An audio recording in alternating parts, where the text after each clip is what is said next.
Hi friends, welcome back to our channel Vinod's Kitchen. இன்னைக்கு வீடியோல நம்ம என்ன ரெசிபி பார்க்க போறோம்னா கேரட் சட்னி. நிறைய பேர் கேரட் சட்னி பண்ணியிருக்காங்க. நான் பண்ணது கிடையாது. நான் ஃபர்ஸ்ட் டைம் ட்ரை பண்ணேன். எனக்கு ரொம்ப பிடிச்சிருந்துச்சு. அதனால தான் உங்களுக்கு எல்லாருக்குமே ஷேர் பண்ணணும்னு சொல்லிட்டு நான் இந்த ரெசிபி இன்னைக்கு வீடியோல பண்ணி காமிச்சிருக்கேன். இதை நீங்க சப்பாத்தி, இட்லி, தோசை, ரைஸ் கூட மிக்ஸ் பண்ணி சாப்பிடலாம். இந்த கேரட்டோட ஸ்மெல், ஃப்ளேவர் கொஞ்சம் கூட தெரியவே தெரியாது. ரொம்ப டேஸ்டா இருக்கும். வாங்க வீடியோக்குள்ள போலாம். அதுக்கு முன்னாடி என்ன சேனலை சப்ஸ்கிரைப் பண்ண மறந்துருந்தீங்கன்னா ப்ளீஸ் சப்ஸ்கிரைப் பண்ணிக்கோங்க. ஒரு பேனில் ஒரு டேபிள் ஸ்பூன் அளவு ஆயில் சேர்த்துக்கோங்க.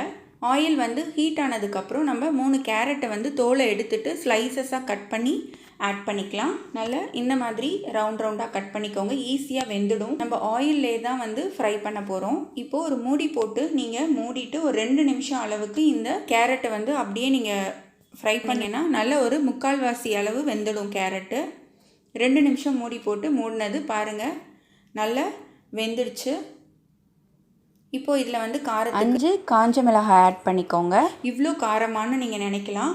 நல்லா போதுமான அளவாக இருக்கும். 4 க்ரீன் சில்லியும் ஆட் பண்ணிக்கிறேன். உங்களுக்கு தேவையில்லை அப்படின்னு வேணால் கொஞ்சம் கம்மி பண்ணிக்கலாம் காரம், குழந்தைங்க சாப்பிடும்போது.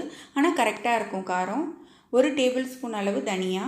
அதுக்கப்புறம் 4 தக்காளியை நீங்கள் கட் பண்ணி சேர்த்துக்கலாம். நம்ம 3 கேரட்டு, 5 காஞ்ச மிளகாய், 4 பச்சை மிளகாய், 4 தக்காளி, இந்த மாதிரி 4ஆக கட் பண்ணிக்கோங்க. ஒரு தக்காளியும் கூடவே நல்லா குழஞ்சு தக்காளி வேகணுங்கிறதுக்காக நம்ம சால்ட்டையும் இப்போவே சேர்த்துக்கலாம்.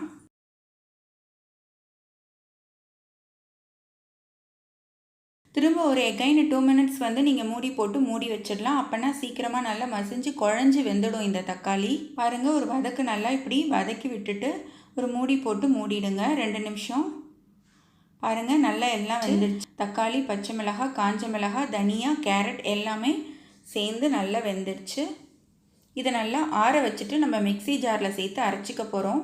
அரைக்கும்போது கொஞ்சமாக கருவேப்பிலையும் 4 பூண்டும் சேர்த்துக்கோங்க. பச்சையாக தான் பூண்டு ஆட் பண்ணியிருக்கோம். நான் அரைச்சி எடுத்துக்கிட்டேன். இப்போது இதுக்கு தாளிப்பு பண்ணிடலாம்.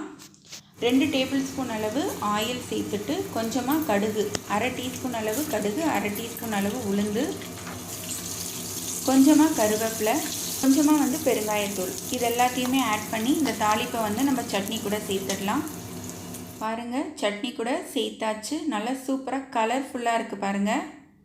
நீங்கள் கண்டிப்பாக வீட்டில் ட்ரை பண்ணுங்கள். சப்பாத்தி, தோசை, இட்லி கூட ரொம்ப சூப்பராக இருக்கும். சுட சுட இட்லியோடு இதை சேர்த்து சாப்பிட்டிங்கன்னா கேரட் சட்னியான்னு கேட்பாங்க எல்லாருமே. அந்தளவுக்கு ரொம்ப பிரமாதமாக இருந்துச்சு.